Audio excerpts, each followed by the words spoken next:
ला उक़सिमु बियौमिल क़ियामह वला उक़सिमु बिन्नफ्सिल लव्वामह अयहसबुल इंसानु अल्लन नजमअ इज़ामह बला क़ादिरीन अला अन नुसव्विय बनाना। अल्हम्दुलिल्लाहि वकफ़ा व सलामुन अला इबादिहि अल्लज़ीना इस्तफ़ा अम्मा बअद फ़अऊज़ु बिल्लाहि मिनश शैतानिर रजीम बिस्मिल्लाहिर रहमानिर रहीम वमा क़तलूहु यक़ीनन बल रफ़अहु अल्लाहु इलैहि व काना अल्लाहु अज़ीज़न हकीमा। सदक़ल्लाहु मौलानल अज़ीम। क़ाल नबी सल्लल्लाहु अलैहि वसल्लम सयकूनु फ़ी आख़िरिज़ ज़मानि दज्जालून कज़्ज़ाबून औ कमा क़ाल रसूलुल्लाह सल्लल्लाहु अलैहि वसल्लम। हाज़िरीन किराम, आज रजबुल मुरज्जब की 23 तारीख़ है।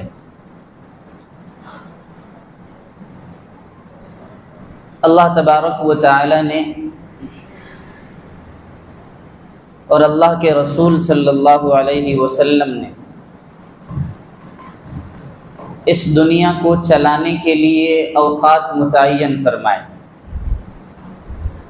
और फिर उन वक्तों में कुछ औक़ात को अहम करार दिया और उन अहम औक़ात में से एक अहम महीना रजबुल मुरज्जब का महीना है, जिसके बारे में अल्लाह के रसूल सल्लल्लाहु अलैहि वसल्लम ने इरशाद फरमाया, अल्लाहुम्मा बारिक लना फ़ी रजब व शअबान व बल्लिगना रमज़ान। कि अल्लाह हमारे रजब में और हमारे शाबान में, इन दोनों महीनों में हमारी उम्र में इजाफ़ा फरमा, हमारी नेकियों में इजाफ़ा फरमा, हमारी ताकत व क़ुव्वत में इजाफ़ा फरमा, ताकि रमज़ान जैसे मुबारक और बाबरकत महीने में हम अपनी उम्र की दराज़ी और लंबाई की बुनियाद पर ज़िंदा रहें, ताकत व क़ुव्वत की बिना पर रमज़ान की इबादत के लिए तैयार रहें और नेकियों में इजाफ़ा की बुनियाद पर हमारा दिल रमज़ान की तैयारी के लिए मुकम्मल मुस्तइद रहे। तो ये उन अहम औक़ात और महीनों में से एक अहम महीना है। लेकिन अल्लाह के रसूल सल्लल्लाहु अलैहि वसल्लम ने इस उम्मत को एक चीज़ अता फरमाया था जो अल्लाह की तरफ से था, वो कुरान, और दूसरी चीज़ जो अल्लाह तबारक व तआला ने रसूलुल्लाह के ज़रिए से हमें दिया था वो है सुन्नत। अल्लाह के रसूल की एक हदीस है कि जब इस दुनिया में कोई सुन्नत मिटाया जाएगा तो उस जगह पर एक रस्म खुद ब खुद जगह बना लेगी। जब सुन्नत को तार तार किया जाएगा तो बिदअत उस जगह पर अपनी जगह बना लेगी। आज आप देख सकते हैं कि पहले कोई भी होटल हो, खाह चाय का या सिर्फ पानी का, उस जगह पर बैठने का मुकम्मल इंतज़ाम हुआ करता था। 2, 4, 5 साल पीछे जाएं, अभी भी बहुत सारी जगहों पर हैं, लेकिन अब बैठकर खाने और बैठकर पानी पीने और बैठकर चाय नोशी करने का जो रवाज था उस दौर में, अब वो ख़त्म होता चला गया। तो अब होटलों से कुर्सियां भी ख़त्म होती चली गई। एक बिदअत ने जगह पकड़ लिया कि अब खड़े होकर पानी पीने का रवाज शुरू हो गया, खड़े होकर भेलपूरी खाने का रवाज शुरू हो गया। क्यों? बैठकर खाने की जो सुन्नत थी वो हमारे दरमियान से निकली, तो एक नई बिदअत वहां पर आकर अपनी जगह बनाई। इसी तरह अल्लाह के रसूल सल्लल्लाहु अलैहि वसल्लम ने फरमाया कि कुरान और हदीस से अपना रिश्ता मजबूत रखोगे तो तुम्हारा अकीदा मजबूत रहेगा। आज की तकरीर के लिए मत सुनिएगा, इसलिए कि आज बात अकीदे पर होगी। इसलिए कि अल्लाह के रसूल सल्लल्लाहु अलैहि वसल्लम ने फरमाया कि तुम्हारी नमाज तब कबूल होगी जब तुम्हारा अकीदा दुरुस्त होगा, तुम्हारे रोजे तब कबूल होंगे जब तुम्हारा अकीदा दुरुस्त होगा, तुम्हारी दीनी खैर खाही के काम तब कबूल किए जाएंगे जब तुम्हारा अकीदा दुरुस्त होगा, जब तुम्हारा ईमान महफूज रहेगा। अगर ईमान के अंदर जरा सी भी लचक आती है, अकीदे के अंदर जरा सी भी लचक आती है, अल्लाह के रसूल सल्लल्लाहु अलैहि वसल्लम ने फरमाया फिर आपकी नमाजें भी कबूल नहीं होंगी, रोजे भी कबूल नहीं होंगे, दीनी सारे काम आपके बेकार हो जाएंगे। तो बुनियाद ये है कि हमारा अकीदा और हमारा ईमान मजबूत होना चाहिए। तो हमारा बुनियादी अकीदा क्या है, पहले उस पर बहस करते हैं। अल्लाह तबारक व तआला ने उम्मत मुस्लिमा को एक अहम अकीदा दिया जिसके दो टुकड़े फरमाए। पहला अकीदा फरमाया ला इलाहा इल्लल्लाह, अल्लाह के सिवा कोई माबूद नहीं। आम सा लफ्ज है, छोटा बच्चा भी जानता है, लेकिन इसकी मानवियत को हम नहीं समझ पा रहे। ला इलाहा इल्लल्लाह, अल्लाह के सिवा कोई माबूद नहीं, एक लफ्ज है, एक अरबी का लफ्ज और उसका उर्दू में माना अल्लाह के सिवा कोई माबूद नहीं। उसकी मानवियत की गहराई में जाना इस वक्त उम्मत मुस्लिमा का फर्ज है। तो पहला अकीदे का टुकड़ा कि अल्लाह के सिवा कोई माबूद नहीं। इस अकीदे पर अबुल बशर सय्यदना आदम अलैहिस्सलातु व तस्लीम से लेकर आज तक जितने ईमान वाले पैदा हुए, ये अकीदा उनका कभी नहीं हिल सका। ये अकीदा हमेशा अल्हम्दुलिल्लाह ईमान वालों का मजबूत रहता है, इसलिए कि खालिक़े कायनात से जुड़ा हुआ अकीदा है, क्रिएटर ऑफ द वर्ल्ड से हमारा ये अकीदा जुड़ा हुआ है। इसमें कोई तब्दीली मुसलमान कभी कबूल नहीं करता, कोई आम सा इंसान भी कबूल नहीं करेगा। दूसरा अकीदा है मुहम्मदुर रसूलुल्लाह, कि अल्लाह के रसूल सल्लल्लाहु अलैहि वसल्लम अल्लाह तबारक व तआला के नबी हैं।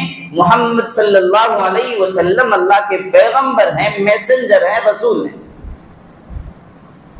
अब यहाँ एक लफ्ज की कमी की बुनियाद पर इंसान रह जाता है, और वो क्या है कि आप सल्लल्लाहु अलैहि वसल्लम खातमुन नबीयीन हैं। ये हमारा अकीदा है, ये कलमे में नहीं है।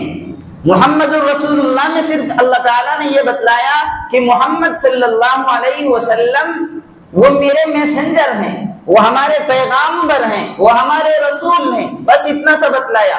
लेकिन अल्लाह तबारक व तआला के महबूब नबी सल्लल्लाहु अलैहि वसल्लम खातमुन नबीयीन हैं, इसका ऐलान अल्लाह तबारक व तआला ने कुरान करीम की दूसरी जगह पर इरशाद फरमाया और कहा मा कान मुहम्मदुन अबा अहदिम मिर रिजालिकुम वलाकिन रसूलल्लाहि व खातमन नबिय्यीन।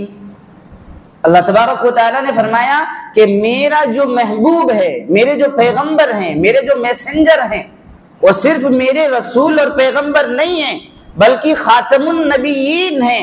नबियों के आने का सिलसिला हमने उन पर खत्म किया है, नबूवत के सिलसिले के खत्म की मुहर हमने उन पर लगाई है। तो ये जो हमारा अकीदा है, यहाँ पर लचक पैदा हो जाती है।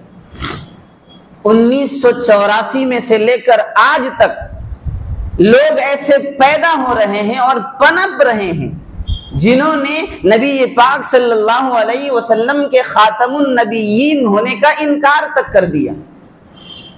सिर्फ ऐसा नहीं कि रद्दो बदल कर दिया, तब्दीली कर दी, नहीं।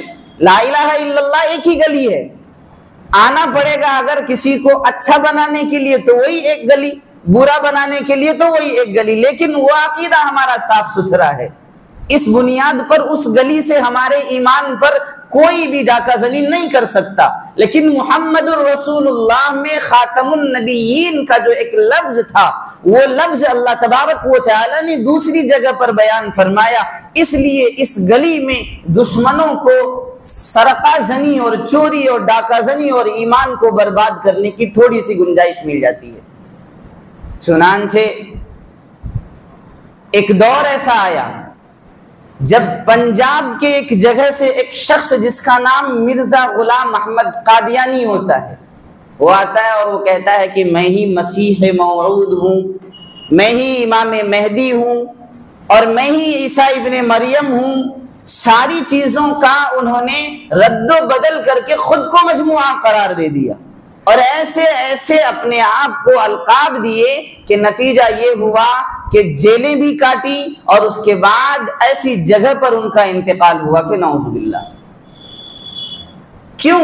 इस बुनियाद पर कि हमारे वो मुसलमान तबका जिसके पास ईमान के बुनियादी अकाइद की तालीम नहीं होती है, उनको बहकाना इस रास्ते से उनके लिए आसान हो जाता है।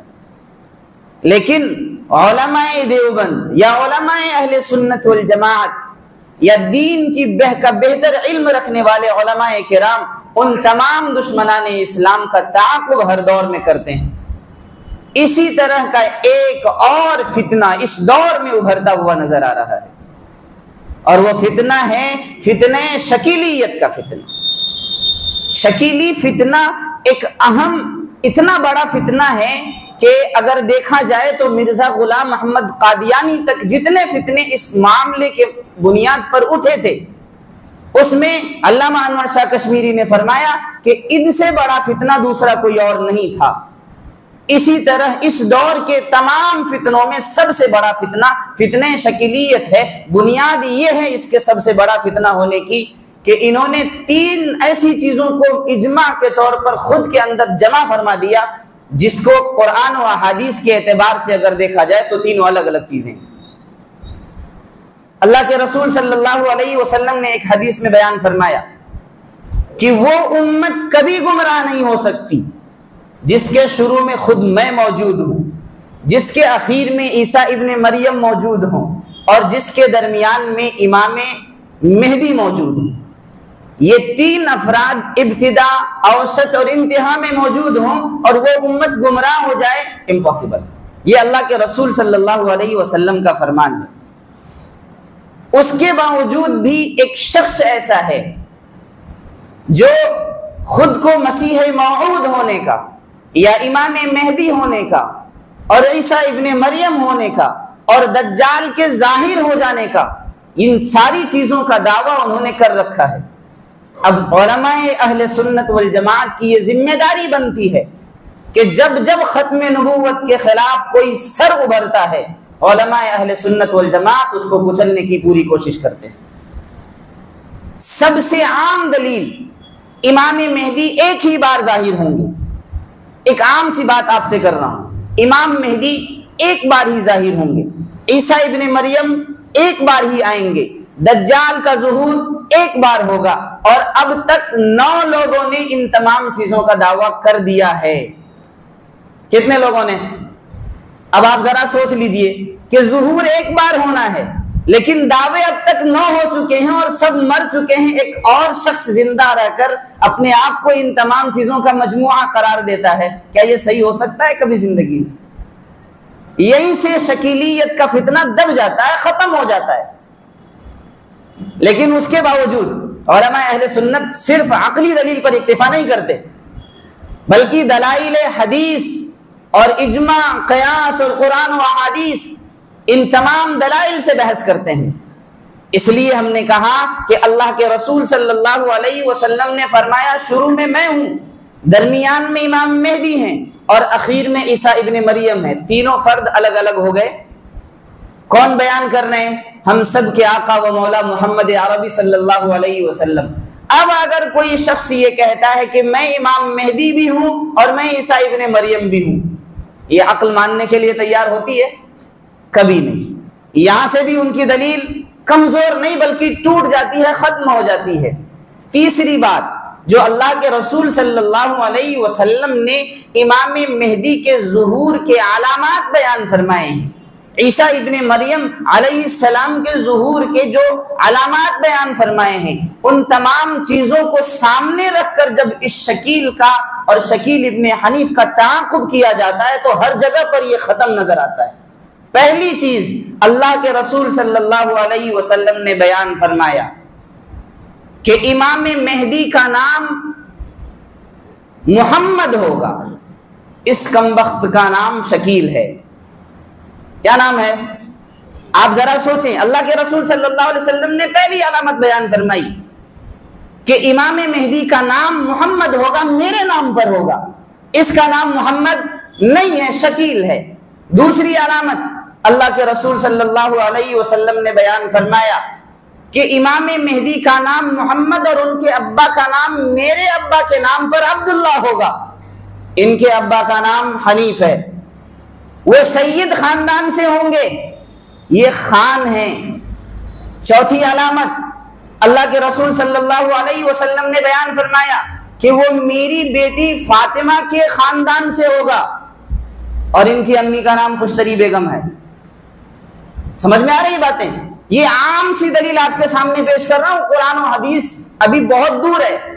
जो अक्ल में आने वाली बातें हैं, जो बुनियादी बातें हैं, जो अल्लाह के रसूल ने बयान फरमाया, न नाम के एतबार से शकील का नाम इमाम मेहदी के नाम से मैच है, न उनके वालिद मोहतरम के नाम से इनके वालिद मोहतरम का नाम मैच है, न खानदानी एतबार से कोई मैचिंग है, ना अल्लाह के रसूल सल्लल्लाहु अलैहि वसल्लम के खानदान सादात खानदान से इनका कोई ताल्लुक है। और उसके आगे अल्लाह के रसूल सल्लल्लाहु अलैहि वसल्लम ने बयान फरमाया कि मक्का मुकर्रमा के जितने सालेह और नेक लोग होंगे वो इमाम मेहदी के हाथ पर जबरदस्ती बैअत करेंगे और ये दूर भागेंगे। इनके हाथ पर किसी ने अब तक बैअत नहीं की है, ये जबरदस्ती बैअत करवाने के लिए कारखानों में घूम रहे हैं। कहां घूम रहे हैं? ये कारखानों में घूम रहे हैं।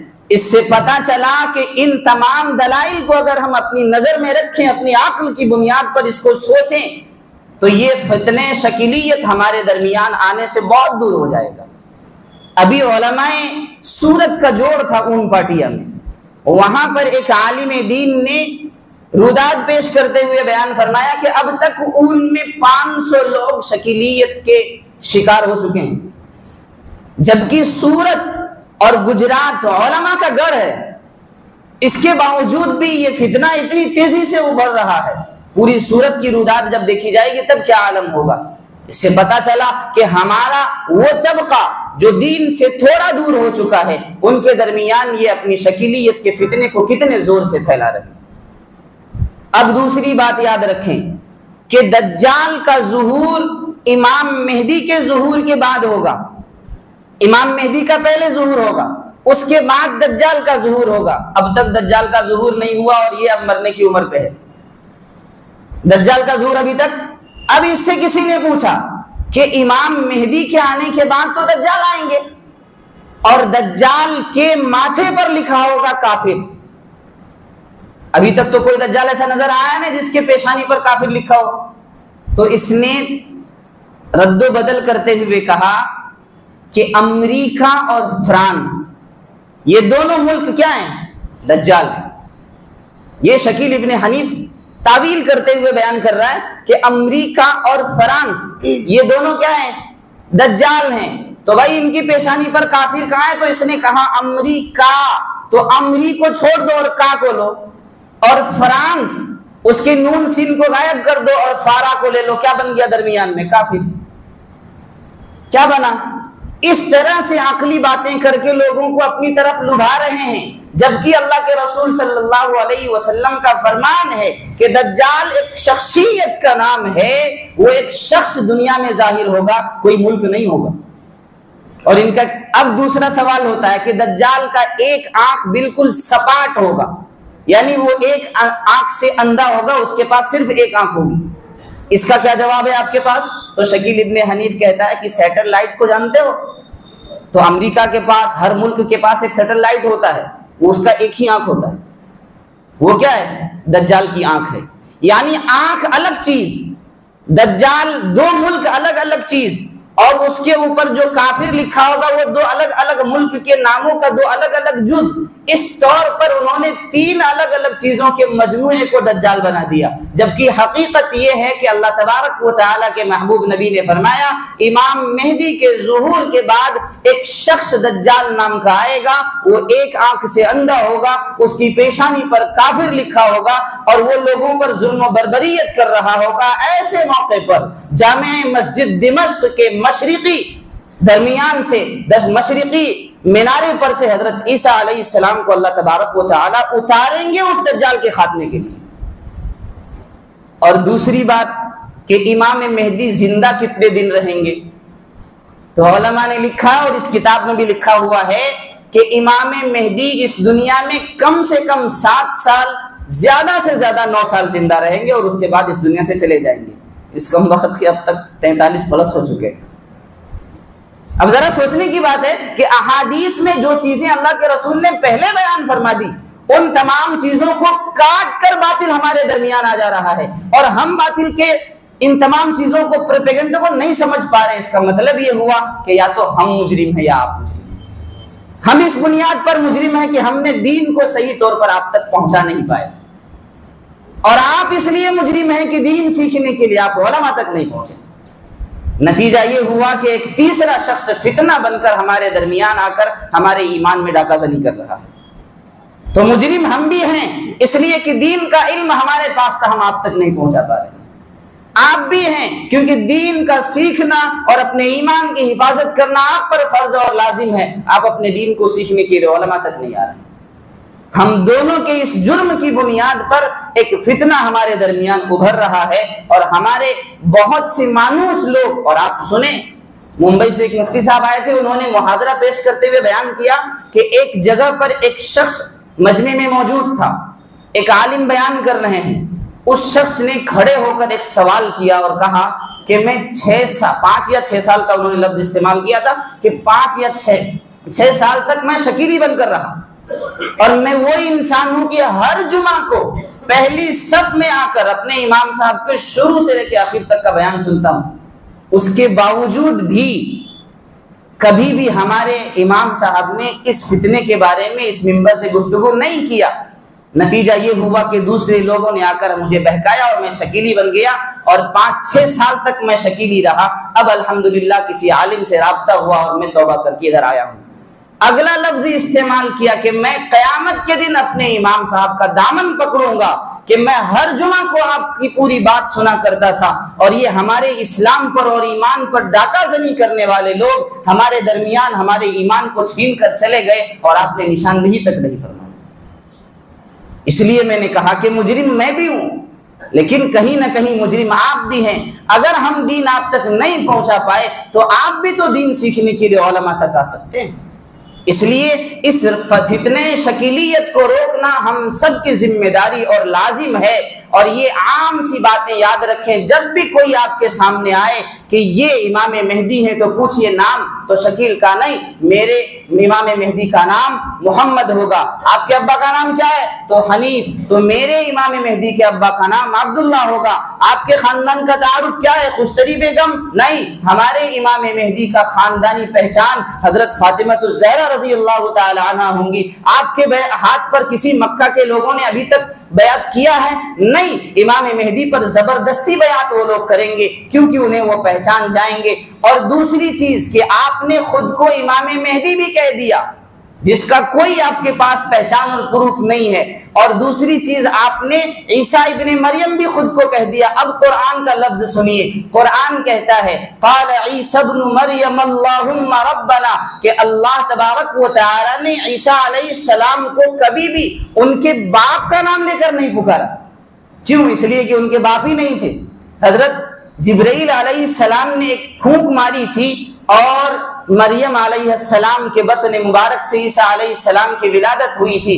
कुरान ने मुहम्मदुर रसूलुल्लाह को मोहम्मद इब्ने अब्दुल्लाह कहा, लेकिन ईसा अलैहिस्सलाम को ईसा इब्ने मरियम कहा, यानी मरियम अलैहिस्सलाम का बेटा कहा। यानी सिर्फ उनकी माँ थी, बाप नहीं थे। आपके तो दोनों मौजूद हैं, आपके दोनों मौजूद हैं, तो आप ईसा इब्ने मरियम भी नहीं हो। तीसरी बात कि ईसा अलग चीज हैं, इमाम मेहदी अलग शख्स हैं। अल्लाह के रसूल ने फरमाया कि सबसे पहले मैं आया हूं, फिर दरमियान में इमाम मेहदी आएंगे, उसके बाद फिर दज्जाल आएंगे, इन दोनों के दरमियान जंगें होंगी, फिर आखिर में हजरत ईसा अलैहिस्सलाम दज्जाल को कत्ल करने के लिए आएंगे और मकाम लुद में आकर ईसा अलैहिस्सलाम दज्जाल को कत्ल करके खात्मा करेंगे। फिर उसके बाद याजूज माजूज का ज़ुहूर होगा और उसके बाद फिर दुनिया खत्म होगी। तो ये मोटी मोटी बातें आप जहन में रखें, और अगर जहन में न रहे तो ये एक पेपर उलमाए अहले सूरत की जानिब से शाये किया गया है, जिसमें मोटी मोटी बातों का एक दूसरे के साथ ताक़ुब किया गया है कि हमारे इमाम मेहदी का नाम क्या था, इनका नाम क्या है, उनके अब्बा का नाम, ये सारी चीज़ें इन्होंने बुनियादी तौर पर जमा कर दी हैं। जिन्होंने जमा किया उनका नाम है मुफ्ती आज़म पंजाब मुफ्ती सद्दाम हुसैन साहब लुधियानवी, वारिस उलमाए लुधियानिया। इनके इस कागज़ को अपनी मस्जिदों में दरवाज़ों पर चिपका दें या फिर ज़ेरोक्स करके अपने इमाम साहब से इसको खुद अपने पास रखें, ताकि ये बातिल जब आपके पास आए तो आप पहले से बतला दें कि हमारे उलमा ने तुम्हारे इस फितने के बारे में पहले से आईना दिखा दिया है, इसलिए हम तुम्हारे दरमियान तुम्हारे इस फितने को कबूल करने वाले नहीं। करेंगे इंशाअल्लाह भाई, अपने ईमान की हिफाजत करेंगे इंशाअल्लाह। दूसरी बात आप हजरात से ये करनी है कि मैं अल्हम्दुलिल्लाह पिछले साल से यहाँ पर बयानात के लिए आता हूँ और अल्हम्दुलिल्लाह आप लोगों की मोहब्बतें आपकी निगाहों से झलकती हैं। वो कहा ना किसी ने कि मैं मोहब्बत हूँ, मोहब्बत से मोहब्बत करना, मेरी चाहत से नता उम्र बगावत करना, यूं ही आ जाए शायद मेरी आंखों को करार, चाहता हूँ आप सबके चेहरे की तिलावत करना। तो ये मोहब्बतें आपकी और हमारी हैं अल्हम्दुलिल्लाह। आपके सुनने का, समाअत का जो जज्बा है, मैं उसका एहतराम करते हुए आता हूँ, अगरचे 5-7 मिनट में लेट हो जाता हूँ। आपके इमाम साहब बार बार कहते हैं अल्लाह मुझे भी जल्द आने की तौफीक अता फरमाए। दूसरी बात ये करनी है कि अल्हम्दुलिल्लाह ये मस्जिद अब तक अपने आला पैमाने की तरफ बढ़ रहा है, लेकिन दरमियान में दुश्मनों की नज़र हम पर पड़ी और उसकी बुनियाद पर हम थोड़ा सा पिछड़ गए। लेकिन अल्लाह के रसूल सल्लल्लाहु अलैहि वसल्लम ने फरमाया कि मस्जिद एक ऐसी चीज़ है कि इसमें अगर कोई शख्स 1 लाख रुपए लगाता है उसका भी उसको बदला मिलता है, और 1 रुपए लगाता है उसका भी उसको बदला मिलता है। और कुरान कहता है मन जाअ बिल हसना फलहु अशरु अमसालिहा, कि एक नेकी करेंगे तो अल्लाह तबारक व तआला 10 से 70 और 700 गुने तक का जिक्र कुरान करीम में अल्लाह तबारक व तआला ने बयान फरमाया, और उससे भी कहीं ज़्यादा अल्लाह की मर्जी पर है। तो इंशाअल्लाह हम और आप इस चीज़ को सामने रखें कि जिस बुनियाद पर हम थोड़ा सा पिछड़ गए थे और दुश्मनों की नज़र पड़ गई थी हमारी मस्जिद में, अब अल्हम्दुलिल्लाह वो मामलात सारे हल हो गए हैं और अब मस्जिद का फिर से दोबारा काम शुरू हो गया है। तो आप हजरात से मुअद्दबाना आजिज़ाना इल्तिमास और गुजारिश है कि जिस तरह आप ताउन कर रहे थे अब भी करें और आखिर दम तक करते रहें, ताकि हमारी ये मस्जिद हमेशा आबाद रहे। और मस्जिद एक ऐसी चीज़ है कि जितने सजदे इस जगह पर कोई शख्स करेगा उन तमाम सजदों के बदले में हमें नेकियां मिलेंगी। एक शख्स ने पैसे लगा दिए, सफर पे आया था, पैसे लगा के वापस चले गए, वो कभी इस मस्जिद में अब नमाज नहीं पढ़ पाएंगे, लेकिन उसके बावजूद उनको ये ऑफर है कि आपने पैसे लगा दिए तो अब इस मस्जिद के इस जमीन पर जितने सजदे होंगे उनके बदले में आपको नेकियां मिलती रहेंगी। तो हम रहें न रहें, ये मस्जिद हमारे लिए दुआ करेगी। इस मस्जिद में सजदे करने वालों की पेशानियां कल क़यामत में गवाही देंगी कि अल्हम्दुलिल्लाह बेहतरीन जगह पर सजदा किया था, ए अल्लाह जिन लोगों ने उसे इतना बेहतर बनाया था उनको बेहतरीन अजर और बदला अता फरमा दे। तो हम सब इंशाअल्लाह इस चीज़ का ख्याल करेंगे और इस पर हम और आप इंशाअल्लाह ध्यान और तवज्जो देंगे। तीसरी बात आपसे एक ये अर्ज करनी है कि उम्मत मुस्लिमा इस दौर में जिन फितनों के जाल में फंसता जा रहा है, उस फितने से बचने का एक आम तरीका जो है वो है मकातिब को मजबूत करना। किसको? मकातिब को मजबूत करना। अभी 3 या 4 दिन पहले मुफ्ती अबुल कासिम नौमानी बनारसी दामत बरकातुहुमुल आलिया, जिनसे मैंने तिर्मिज़ी के आखिरी असबाक पढ़े हैं, अभी फिलहाल मुफ्ती सईद साहब पालनपुरी रहमतुल्लाहि अलैह के इस दुनिया से चले जाने के बाद दरसे बुखारी वो दे रहे हैं। उन्होंने तकमील बुखारी के बाद बुखारी शरीफ पढ़ने वाले तलबा से जो नसीहत में एक जुमला कहा वो सुनने लायक है। बुखारी शरीफ एक उस्ताद पढ़ाता है तो वो कोई बड़ी सी हदीस पढ़ेंगे और उसके बाद कोई नसीहत करेंगे लंबी चौड़ी, ऐसा हमारे जहन में आता है। मुफ्ती अबुल कासिम नौमानी ने अपने 1800 तलबा किराम से बयान फरमाया बुखारी का दर्स मुकम्मल होने के बाद कि अपने इलाकों में जाकर इलाके के मकातिब को मजबूत करना, अपने इलाकों में जाकर इलाके के मकातिब को मजबूत करना। क्यों? मकातिब बुनियादी चीज जो दीन की होती हैं उन तमाम चीजों को मजबूत करता है। मकातिब में आने वाले जो तलबा और स्टूडेंट होते हैं उनका सीना बिल्कुल साफ सुथरा होता है, उस वक्त जो बातें उनके जहन में डाल दी जाएंगी ता क़यामत वो बातें उसके दिल में महफूज रहेंगी। और एक बात जब जहन में किसी के आ जाती है, उसके खिलाफ कोई भी बात आएगी तो उसको कबूल करने के लिए वो थोड़ी देर सोचेगा। अगर बातिल ने पहले बात डाल दी तो अब हक की बात भी जल्दी कबूल दिल नहीं करता है, लेकिन अगर हक ने पहले कानों में दस्तक दे दी तो फिर बाद में बातिल की आवाज खुद ब खुद कमजोर पड़ जाती है। इसीलिए शरीयत ने सबसे पहले बच्चे की विलादत के बाद फरमाया कि अल्लाहु अकबर की सदाएं उनके कानों में डालो, ताकि हमेशा उनके दिल में अल्लाहु अकबर गूंजता रहे और बातिल की आवाज हमेशा टूट जाए, खत्म हो जाए। इन तमाम बातों पर अल्लाह तबारक व तआला आपको भी हमें भी अमल की तौफीक अता फरमाए। व आखिरु दावाना अनिल हम्दुलिल्लाहि रब्बिल आलमीन।